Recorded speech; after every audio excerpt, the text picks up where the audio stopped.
ये स्टूडेंट्स हम लोग कर रहे थे चैप्टर साउंड। इसके अंदर हमने पढ़ा था एक वेव के बारे में कि एक वेव ऐसे साइनसोडियल वेरिएशन होता है वेव का। ठीक है, उसके अंदर हमने पढ़ा था फ्रीक्वेंसी क्या होती है कि 1 सेकंड में कितने नंबर ऑफ साइकिल पास करते हैं, उसे बोलते हैं किसी वेव की फ्रीक्वेंसी। लैम्डा क्या पढ़ा था, पाथ लेंथ, कि एक क्रस्ट से एक क्रस्ट के बीच की जो डिस्टेंस है उसे हम लैम्डा बोलते हैं। ओके, और क्या पढ़ा था हमने, वेलोसिटी क्या है, जिस वेलोसिटी से वो मूव कर रही है, यानी कि कितनी स्पीड के साथ वो जा रही है, वो चीज उसकी वेलोसिटी थी। टाइम क्या है, कितना टाइम लग रहा है उसे, टाइम पीरियड था हमारे पास। कि टाइम पीरियड किसे बोलेंगे, जो फ्रीक्वेंसी का इनवर्सली प्रोपोर्शनल होता है। ये सब मैं आपको पिछले लेक्चर में बता चुकी हूँ। तो जो फ्रीक्वेंसी है उसकी यूनिट क्या होती है हमारे पास, हर्ट्ज होती है। फ्रीक्वेंसी को मेजर करने की यूनिट है, ऐसा यूनिट वो क्या है, हर्ट्ज है। वेवलेंथ क्या है, एक लेंथ है जिसको हम मीटर में मेजर करते हैं। और जो वेलोसिटी है उसका आपको पता है, वेलोसिटी क्या होती है हमारे पास, v is equal to distance by time. Distance को मीटर में और टाइम को सेकंड में, तो जब इसको हम ऊपर लेके जाएंगे तो क्या बन जाएगा, मीटर पर सेकंड बन जाएगा। ओके, इस तरीके से हम वेलोसिटी की यूनिट निकाल सकते हैं। सिमिलरली टाइम का आपको पता ही है, टाइम किस में है, सेकंड में है। तो ये सारी इनकी यूनिट्स हैं, ये आपको याद रखनी है। न्यूमेरिकल आ सकता है आपके पास, जैसे आपको कोई दो चीजें दी हो, थर्ड निकालनी है, तो जैसे भी तो आपको कन्वर्ट करना आना चाहिए। अब आता है फ्रीक्वेंसी। वेवलेंथ और वेलोसिटी के बीच में एक रिलेशन होता है, वो रिलेशन क्या है, v is equal to mu lambda. ये रिलेशन है इनके बीच में, velocity is equal to frequency into wavelength. Okay, तो अगर हमारे पास वेलोसिटी गिवन नहीं है, वेलोसिटी हमें निकालनी है, ये दो वैल्यू गिवन है, तो इस फॉर्मूले में पुट करके हम वेलोसिटी की वैल्यू निकाल सकते हैं। सिमिलरली अगर फ्रीक्वेंसी गिवन नहीं है तो लैम्डा और v की वैल्यू पुट करके म्यू की वैल्यू निकाल सकते हैं। तो कोई भी टू नोन के साथ तीसरा अननोन हम निकाल सकते हैं। और अगर हमें फ्रीक्वेंसी पता है तो हम टाइम निकाल सकते हैं, क्योंकि फ्रीक्वेंसी क्या है, टाइम का इनवर्सली प्रोपोर्शनल है। तो टाइम क्या हो जाएगा, फ्रीक्वेंसी का इनवर्सली प्रोपोर्शनल। तो इस तरीके से इन फॉर्मूलेस का यूज करके हमारे पास न्यूमेरिकल सॉल्व करना आता है, वो आपको पता होना चाहिए। उसके बाद आता है हमारे पास रिफ्लेक्शन ऑफ साउंड, उसके बारे में बात करेंगे। रिफ्लेक्शन वर्ड से ही आप क्या समझते हो, रिफ्लेक्ट करना किसी चीज को कैसे, मान लो रास्ते में कोई ऑब्स्टेकल है, कोई चीज यहाँ से गई, वहां टकरा करके वापस आई, तो इस चीज को बोलते हैं क्या हुआ है, रिफ्लेक्शन हुई है। तो जो साउंड है वो भी क्या है, एक रिफ्लेक्ट हो जाती है, कहीं जाके टकराती है और वापस आती है, तो उस चीज को बोलते हैं साउंड की रिफ्लेक्शन होना। जो साउंड की रिफ्लेक्शन है वो सेम होती है जैसे हमारे पास लाइट की रिफ्लेक्शन होती है। फॉर एग्जाम्पल ये हमने एक कोई बीच में कोई भी ऑब्स्टेकल लिए, कोई भी चीज ली है, मटेरियल है कोई, यहाँ से मान लो यहाँ से वेव गई है, ये हमारी कौन सी वेव है जो डल रही है, इंसिडेंट वेव। और फिर क्या हुआ, ये यहाँ से रिफ्लेक्ट हो गई है, मान लीजिए उससे टकरा करके रिफ्लेक्ट हुई, तो इसे बोलते हैं रिफ्लेक्टेड वेव। इसकी डायरेक्शन ये थी और इसकी डायरेक्शन अपोजिट हो गई है। अब इससे बीच में हम एक ऐसे परपेंडिकुलर ड्रॉ करते हैं, वो क्या होता है हमारे पास, नॉर्मल होता है, इसे बोलते हैं हम नॉर्मल।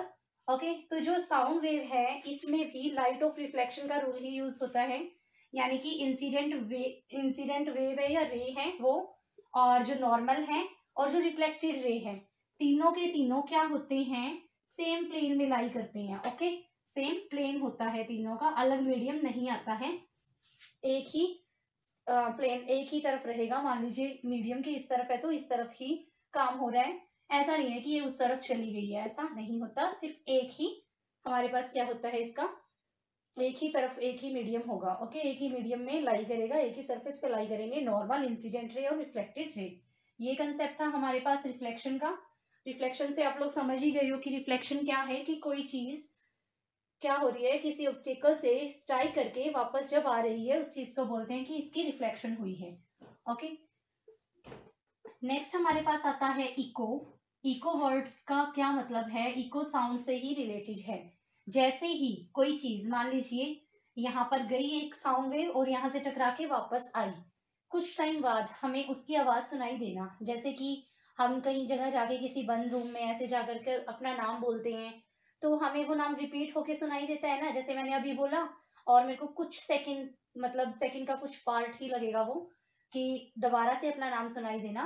तो उस चीज को बोलते हैं उसकी इको प्रोड्यूस हो रही है। ओके, नेक्स्ट आता है हमारे पास रिवर्ब्रेशन। रिवर्ब्रेशन क्या है?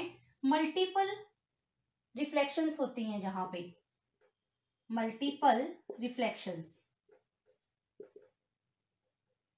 तो उस कंसेप्ट को बोलते हैं, वहां पे क्या है, रिवर्ब्रेशन है। यानी कि एक बार आप अपना, मान लो हिली स्टेशन पे जाते हैं हम कहीं, वहां जाके एक बार अपना नाम बोलते हैं, जैसे आपने टीवियों में मूवीज में देखा ही है कि क्या होता है, एक बार कोई अपना नाम बोलता है, वो नाम बार बार सुनाई देता है, तो वो किस वजह से सुनाई देता है? मल्टीपल रिफ्लेक्शन की वजह से सुनाई देता है। अब इसको अवॉइड करने के लिए या इसको रिड्यूस करने के लिए हम क्या करते हैं? एब्जॉर्बेंट मटेरियल का यूज करते हैं जो साउंड को एब्जॉर्ब कर ले। ओके, जैसे थर्मोकोल हो गया या कुछ भी ऐसी चीजें जो सॉफ्ट मटेरियल हो, soft material as a absorbent use करेंगे, जिससे जो साउंड है वो क्या हो जाएगी, उसके अंदर एब्जॉर्ब हो जाएगी और हमें रिवर्ब्रेशन नहीं सुनाई देगी, यानी कि रिपीटेड साउंड बार बार नहीं सुनाई देगी, मल्टीपल रिफ्लेक्शन ना हो। ओके, नेक्स्ट आता है हमारे पास सोनार। क्या है सोनार? हमारे पास है सोनार की फुल फॉर्म है साउंड नेविगेशन एंड रेंजिंग।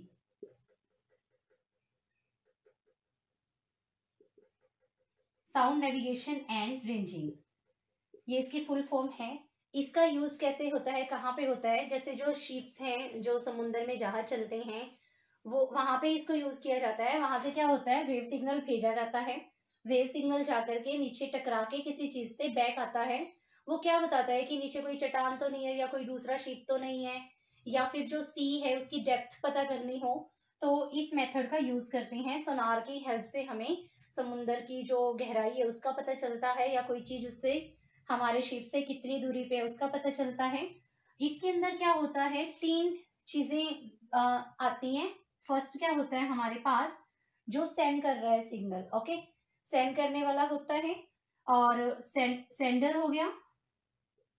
फिर क्या होता है, बीच में कन्वर्ट करने वाला है,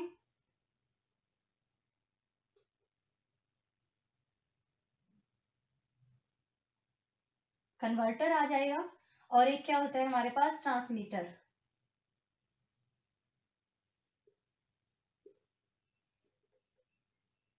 ट्रांसमीटर जो है वो सेंडर ही है, यानी कि जो ट्रांसमिट कर रहा है, कन्वर्टर जो कन्वर्ट करेगा, और एक होता है रिसीवर, रिसीवर जो रिसीव करेगा। यानी कि पहले जो ट्रांसमीटर है वो सिग्नल को क्या कर देता है, ट्रांसमीटर ट्रांसमिट करेगा। फिर क्या होगा हमारे पास, उसे कुछ मिला, मान लो ट्रांसमिट करके वो जाके किसी ऑब्स्टेकल से टकराया, फिर वो क्या करेगा, सिग्नल को बैक रिफ्लेक्ट कर देगा, और वो सिग्नल कहाँ जाएगा, रिसीवर के पास जाएगा। और रिसीवर क्या करता है उसको, यानी कि जो सिग्नल है वो किसी भी फॉर्म में हो उसको इलेक्ट्रिकल सिग्नल में कन्वर्ट कर देता है। इलेक्ट्रिकल सिग्नल की हेल्प से फिर ये पता चल जाता है कि जो हम देख रहे हैं कि जो डेप्थ है लगा लीजिए, या फिर ऑब्स्टेकल और हमारे शिप के बीच की जो डिस्टेंस है वो कितनी है उसका पता चल जाता है। ओके, तो ये सारा किसके अंडर आता है, सोनार के अंडर आता है। जो भी समुद्र की गहराई से रिलेटेड या किसी ऑब्स्टेकल के बारे में पता करना है, या मान लीजिए पहले कोई शिप वगैरह नीचे पानी की डेप्थ में डूबा हुआ है, ऊपर से हमारा शिप जा रहा है, कि कोई नुकसान ना हो, उसके बारे में नॉलेज हमें किसकी हेल्प से मिलती है, सोनार की हेल्प से मिलती है। इसमें किसका रोल है हमारे पास, ट्रांसमीटर, कन्वर्टर, और किसका रोल है, रिसीवर का। ओके, ट्रांसमीटर ट्रांसमिट करेगा और रिसीवर रिसीव करेगा, कन्वर्टर कन्वर्ट करेगा उसको किसी नॉर्मल सिग्नल में जो अंडरस्टैंड हो सके। ओके, उसके बाद हमारे पास आता है जो हमारे पास रिफ्लेक्शन है। रिफ्लेक्शन अभी हमने पढ़ा, साउंड की रिफ्लेक्शन के क्या यूजेस हैं उसके बारे में पढ़ेंगे। फर्स्ट जो मैंने यहाँ लिखा हुआ है शॉर्ट सा, मेगाफोन्स है। मेगाफोन्स का मतलब क्या है, इस तरीके से कोई ऐसे इंस्ट्रूमेंट बना देते हैं जिससे साउंड का फ्लो किसी फिक्स डायरेक्शन में होता है, फिक्स डायरेक्शन में साउंड ट्रेवल करें, तो मेगाफोन्स का यूज करते हैं। सेटोस्कोप आपने पता ही होगा आपको कि डॉक्टर्स यूज करते हैं। सेटोस्कोप से क्या करते हैं, हमारी हार्ट और लंग की सेंसेशन को फील करते हैं, जो डॉक्टर्स हैं वो यूज करते हैं मोस्टली। और कर्व्ड होल क्या है, कर्व्ड होल्स हैं, ये चीजें हैं कि जैसे ऐसा कोई कर्व्ड एरिया बना देते हैं, सरफेस बना देते हैं किसी ऑडिटोरियम का, सिनेमा हॉल का, ताकि जो उसकी साउंड है ना वो वहीं से रिफ्लेक्ट होके कहाँ पहुंच जाए, ऑडियंस तक पहुंच जाए। ओके, वो इस तरीके का एक ऐसा सरफेस बनाया जाता है जो कर्व्ड होता है। जब यहाँ से साउंड प्रोड्यूस हो रही है वो उस सरफेस से जाके क्या करती है, स्ट्राइक करती है और फिर वहां से रिफ्लेक्ट होके यहाँ पे रिसीवर तक या फिर सोर्स ऑफ साउंड तक पहुंच जाती है। Okay students, next topic is range of hearing, की सुनने की रेंज क्या है हमारे पास। तो यहाँ पे हमने इसको 3 कैटेगरीज में डिवाइड किया है। नंबर 1 है लेस देन 20 हर्ट्ज, जो है इनको नाम दिया हुआ है इंफ्रा साउंड। ओके, सेकेंड है हमारे पास 20 to 20,000 हर्ट्ज, उसको क्या नेम दिया है, ऑडिएबल रेंज है वो, यानी कि ह्यूमन बीइंग सुन सकते हैं उसमें। और नेक्स्ट वन है हमारे पास ग्रेटर देन 20,000 हर्ट्ज, जो क्या है, अल्ट्रासाउंड का नाम दिया हुआ है जिसको। अब क्या है, जो इंफ्रासाउंड और अल्ट्रासाउंड है इनको ह्यूमन बीइंग नहीं सुन सकता। ओके, ये बात ध्यान रखनी है आप लोगों को। और एक और बात है, जब 20 हर्ट्ज की साउंड होती है या इससे बिलो होती है अप टू 25 हर्ट्ज, इसको कौन सुन सकता है, इसको कुछ डॉग्स एंड चिल्ड्रन, यानी कि डॉग्स एंड चिल्ड्रन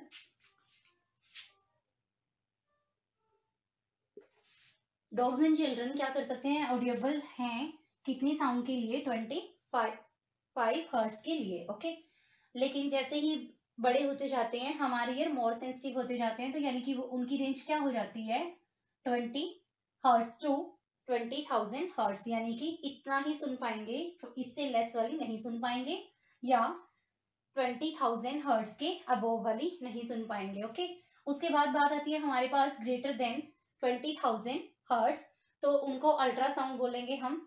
और उन साउंड को कौन सुन सकता है, उन साउंड को बैट्स सुन सकते हैं, बैट्स होते हैं, चमगादड़ बोलते हैं जिनको हम।